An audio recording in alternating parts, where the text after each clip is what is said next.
Hello दोस्तों, स्वागत है आप सभी का मेरे चैनल कार डीमंस पे। और आज हम आप लोगों को बताएंगे इंश्योरेंस से जुड़ी सारी बातें कि कौन सा इंश्योरेंस लें, कैसे फ़ायदा उठाएं इंश्योरेंस का और कैसे फ्रॉड वगैरह से बचें इंश्योरेंस के। और काफ़ी समय बाद हम लोग मिल रहे हैं, तो शायद आप भूले तो नहीं होंगे, लेकिन अपन लद्दाख ट्रिप पे गए हुए थे, तो वहीं आप लोग को वीडियोस चेक करनी है तो आप लोग रिडिकुलसली अमेजिंग पे चेक कर सकते हैं। विनोद भाई लगातार पोस्ट डाल रहे हैं, वीडियोस डाल रहे हैं, जो कि काफ़ी इंटरेस्टिंग है। आप लोग चेक कर सकते हैं, मैं लिंक छोड़ दूंगा आप लोगों के लिए। तो बाकी आज अपन बात कर रहे हैं इंश्योरेंस पे, तो चैनल को प्लीज़ सब्सक्राइब कर दीजिए और वीडियो पसंद आए तो लाइक ज़रूर कीजिए। और आपका कोई भी सवाल है तो वो आप लोग अपने कमेंट सेक्शन में पूछ सकते हैं, मैं ज़रूर उनका जवाब दूंगा। तो अब बात कर लेते हैं एडवांटेजेस की कि इंश्योरेंस के क्या क्या एडवांटेज होते हैं। तो वैसे तो आप लोगों को पता है कि आपकी गाड़ी बन जाती है, तो ये 3 तरीके का इंश्योरेंस मिलता है आपको। पहला आता है ज़ीरो डेब्ट, मतलब कैशलेस। वैसे कैशलेस नहीं भी आता ज़ीरो डेब्ट में, तो कैशलेस का थोड़ा सा सरचार्ज लगता है, आपको 200-300 रुपये का प्रीमियम और देके आपका कैशलेस हो जाती है पॉलिसी। वैसे कैशलेस नाम की कोई चीज़ नहीं होती, वो 1000-1200 आपको देने ही पड़ेंगे, फाइल चार्ज के तौर पे ले ही लेते हैं वो लोग। तो ऐसा भी है। तो पहली पॉलिसी हो जाती है आपकी कैशलेस या ज़ीरो डेब्ट, दूसरी आ जाती है आपकी कॉम्प्रीहेंसिव, और तीसरी आ जाती है आपकी थर्ड पार्टी। तो जैसा मैंने अभी आपको बताया इंट्रो में कि आप कैशलेस या ज़ीरो डेब्ट ले सकते हैं जब तक आपकी गाड़ी नई है। उसके बाद जब कंपनी बंद कर दें कि अब ज़ीरो डेब्ट नहीं हो सकता, उसके बाद कॉम्प्रीहेंसिव ज़रूर लें, क्योंकि उसमें काफ़ी चीज़ें आपको मिल जाएंगी। आपका कैशलेस में तो आपको सब कुछ मिल जाता है, आपका बस फाइल चार्ज जाना है। कॉम्प्रीहेंसिव में आ जाता है आपका ग्लास का नहीं मिलता और प्लास्टिक वगैरह का आधा मिलता है। तो ये चीज़ है, मतलब आपका बम्पर वम्पर डैमेज होगा तो आधा मिलेगा और ग्लास वगैरह का नहीं मिलेगा। बाकी बन जाती है गाड़ी, मतलब अगर 30-35 हज़ार का खर्चा है तो ऐसा हो जाता है कि आपके शायद 8-10 हज़ार ही जाएँ। और शुरू में तो इतने भी नहीं जाते, जैसे जैसे आपका टाइम बढ़ता जाता है उसके साथ साथ ये चीज़ें बढ़ती हैं। और तीसरा आ जाता है आपका थर्ड पार्टी, जब गाड़ी बहुत पुरानी हो चुकी हो तो उसके बाद आपको थर्ड पार्टी करवाना मैंडेटरी है। और थर्ड पार्टी वैसे सबका इंक्लूडिंग रहता है, मतलब तीनों में इंक्लूडेड रहता है वो। चाहे आप कैशलेस लें चाहे कॉम्प्रिहेंसिव लें, कोई सी भी पॉलिसी लेंगे आप, उसमें थर्ड पार्टी आपको रहता ही रहता है एडेड। क्योंकि थर्ड पार्टी होता है थर्ड पर्सन के लिए, जो आपकी गाड़ी से भिड़ गया हो या कुछ ऐसे, ताकि उन्हें कंपनसेट करने के लिए हो सके वो चीज़। इसलिए रहता है थर्ड पार्टी इंश्योरेंस, और वो मैंडेट कर दिया है गवर्नमेंट ने। इसीलिए अब 3 साल का जो आ रहा है कि 3 साल थर्ड पार्टी होना मैंडेटरी है, वो वही चीज़ है। तो ये हो गए आपके तीनों टाइप के इंश्योरेंसेस, और इनके एडवांटेजेस अब वही हैं जो मैंने आपको बताया, कैशलेस, कॉम्प्रिहेंसिव और थर्ड पार्टी में आपका कोई एडवांटेज नहीं है रेदर देन आप पे FIR वगैरह या चालान नहीं होएगा आपका, ये एडवांटेज है। तो एडवांटेज यही है कि आपका चालान नहीं होएगा और आपकी गाड़ी सेफ़ रहेगी, जब तक नहीं है आपकी गाड़ी बन पाएगी अच्छे से। तो अब बात कर लेते हैं अगले पॉइंट की, जो है फ्रॉड्स। मतलब आपका ये ऑनलाइन भी हो सकता है, ऑफलाइन भी हो सकता है।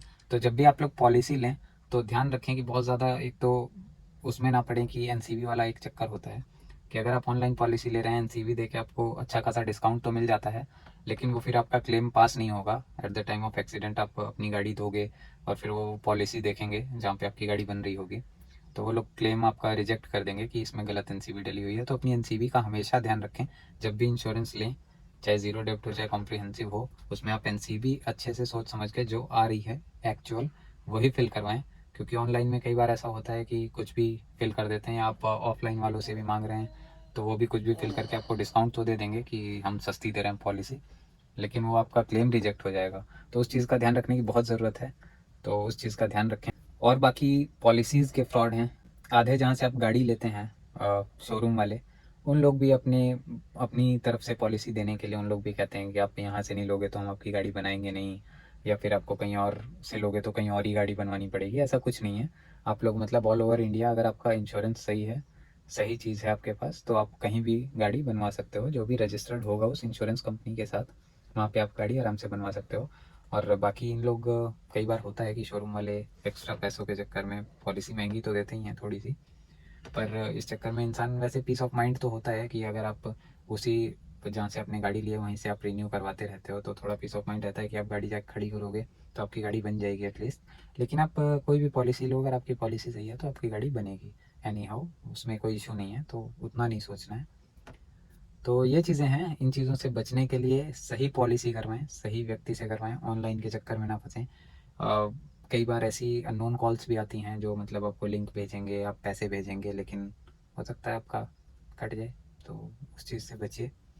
और प्रॉपर चेक करके प्रॉपर या तो कंपनी की वेबसाइट पे या किसी एजेंट के थ्रू ही करवाएं। नॉर्मल अगर आपको अननोन कॉल्स आ रही हैं उन पे रिवर्ट ना करें, ना उनसे पॉलिसी लें, और वैसे अपने शोरूम से ही संपर्क करें तो वो ज़्यादा बेटर है। थोड़ी बहुत 100-200 महंगी मिल सकती है लेकिन आपको पॉलिसी अच्छी मिलेगी। तो चलते हैं अब अपने अगले पॉइंट की तरफ, जो है डिसएडवांटेजेस। नहीं, इंश्योरेंस के नहीं, इंश्योरेंस लेने का कोई डिसएडवांटेज नहीं है। Disadvantages of not having insurance. जी हाँ, तो इंश्योरेंस नहीं होने का क्या होगा वो तो मैं साथ के साथ वैसे बता रहा हूँ, लेकिन एक बार और बता देता हूँ। भारी से भारी आपका चालान हो सकता है, गाड़ी सीज हो सकती है, और चालान से अलग, चालान तो जनरल है कि कोई भी रोके, आपका पेपर्स कंप्लीट नहीं है, इनअप्रोप्रिएट हैं, तो चालान होगा ही होगा, गाड़ी भी सीज कर सकते हैं वो लोग। और इन केस ऑफ एक्सीडेंट आप पे FIR हो सकती है, केस हो सकता है, काफ़ी सारी चीज़ें हैं। तो उन चीज़ों से बचने के लिए बहुत ज़रूरी है इंश्योरेंस। और तीसरा, आपका खर्चा बचवाता है आपको, मतलब गाड़ी टूट रही है तो बन रही है, इंश्योरेंस वाले बना के दे रहे हैं, पीस ऑफ माइंड है कहीं ना कहीं। और पुरानी हो जाए तो थर्ड पार्टी ले लीजिए, थर्ड पार्टी तो बहुत महंगा नहीं आता। जनरल गाड़ियों का मतलब बड़ी गाड़ियों का भी 8-10 हज़ार तक का हो जाता है, तो इतना सोचने वाली बात नहीं है इंश्योरेंस लेने से पहले, तो इंश्योरेंस ज़रूर लें। और यही हमारा आज का वीडियो था कि इंश्योरेंस क्यों लेना चाहिए, कैसे लेना चाहिए। तो होप करता हूँ सबको समझ में आ गया है। अगर किसी का कोई सवाल है तो उसकी मदद हम ज़रूर करेंगे, तो कमेंट्स में या मेल में हमें अपने क्वेश्चंस भेज दीजिए, उनका जवाब मैं जल्द से जल्द दूंगा। या कोई भी गाड़ी से रिलेटेड कोई भी समस्या है, गाड़ी बन नहीं पा रही है, ठीक नहीं हो पा रही है, कोई इशू है, लेने में कोई दिक्कत है, सेकेंड हैंड लेनी है, कोई भी सवाल हो आपका, आप कमेंट कीजिए, मैं आपका जवाब दूंगा। तो thank you friends, thanks for watching.